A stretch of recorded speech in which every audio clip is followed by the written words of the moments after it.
Chapter 3 Learning to Walk. The morning light filtered through the large windows of Jenna's penthouse, casting a warm glow over the sleek, minimalist living room. Paisley sat huddled on the couch, wrapped in the oversized t-shirt and sweatpants Jenna had given her the night before. The fabric felt strange against her skin, foreign compared to the familiar touch of the ocean. She had spent the night wide awake, her mind racing with fear and confusion.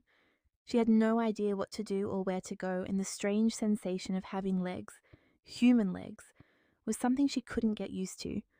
Jenna moved around the kitchen, making coffee. The rich, bitter smell filled the room, and it was something new for Paisley. The air in her underwater kingdom always carried the scent of salt and seaweed, of life beneath the waves. But here in this human world, everything was different. Everything was loud, fast, and overwhelming. "Morning," Jenna said, glancing over her shoulder at Paisley. Her voice was soft, kind, but there was a hint of curiosity in her eyes. "How are you feeling?" Paisley didn't know how to answer. She had no words for the storm of emotions inside her. Instead, she looked down at her hands, her fingers gripping the edge of the couch cushion. Jenna poured 2 mugs of coffee and brought one over to Paisley. "Here, try this. It'll help you wake up." Paisley hesitated. She stared at the steaming mug, unsure of what to do. In the ocean there were no such things as mugs or coffee. She had seen humans drink from strange containers before, but she had never imagined she'd be doing the same. With shaky hands, she took the mug from Jenna, the warmth surprising her as it spread through her fingers. She brought the mug to her lips and took a small sip. The bitter taste hit her tongue and she nearly gagged, her face contorting in confusion. "What is this?" she whispered, her voice hoarse from disuse. Jenna chuckled, clearly amused. "It's coffee. You don't like it." Paisley shook her head, setting the mug down on the coffee table. "It's strange." "Yeah, it's an acquired taste," Jenna said, leaning back in her chair. She watched Paisley closely, her gaze soft but searching. "So, what's your story?" Paisley froze. Her story?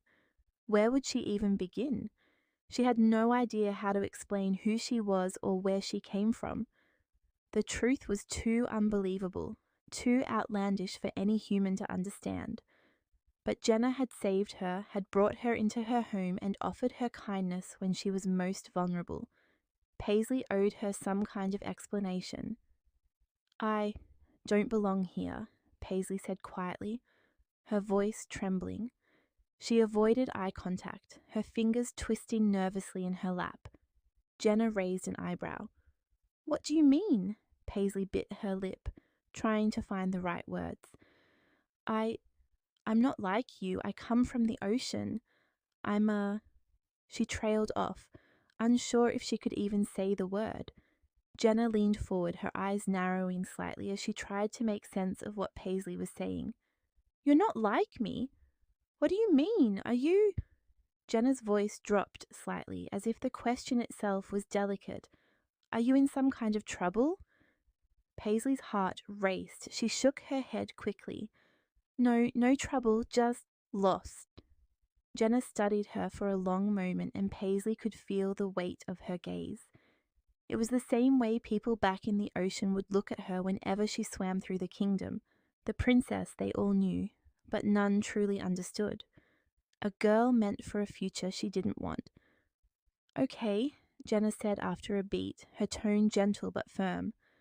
"I won't push, but if you need help, or if you want to talk about anything, I'm here." Paisley nodded, grateful but still uneasy. She wasn't ready to reveal her true identity, not yet. The world outside the ocean was far more complex and intimidating than she had ever imagined. First steps in a human world. After breakfast, Jenna insisted that Paisley try to walk again.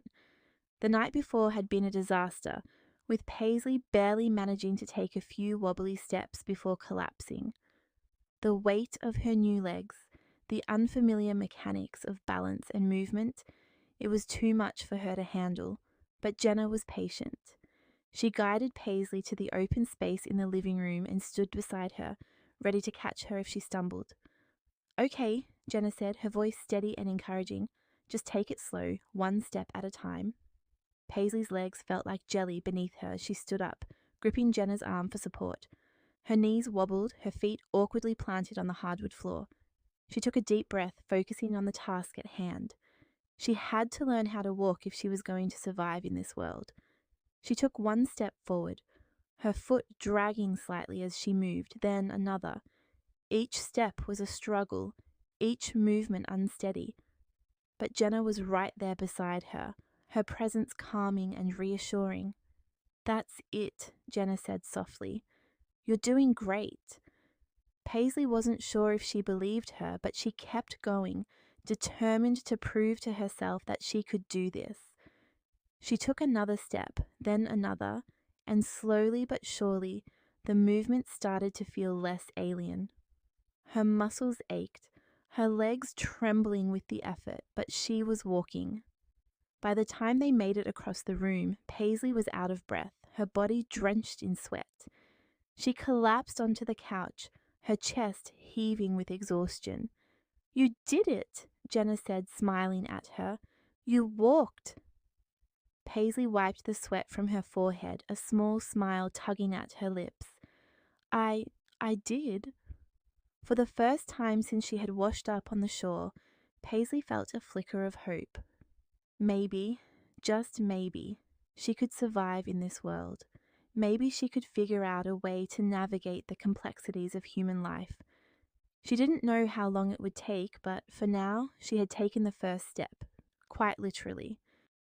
The power of water. Later that afternoon, as Paisley sat on the balcony overlooking the city, Jenna joined her, a contemplative look on her face. The air was cooler now, the remnants of the storm from the night before still lingering in the breeze. Paisley was slowly becoming accustomed to the sounds of the city, though they were nothing like the peaceful whispers of the ocean. "You really don't remember anything about where you came from?" Jenna asked, leaning on the railing next to her. Paisley shook her head, her eyes distant. "I remember the ocean. It's all I've ever known." "The ocean?" Jenna echoed, a skeptical smile playing on her lips. "Like the beach?" Paisley turned to look at Jenna, her expression serious. "No, I lived beneath the surface. I'm not human." Jenna stared at her for a long moment, her brow furrowed in confusion. "Not human? You're not serious, right?" Paisley hesitated, unsure of how much she should reveal, but she needed Jenna to understand. "When I touch the water again, I'll show you."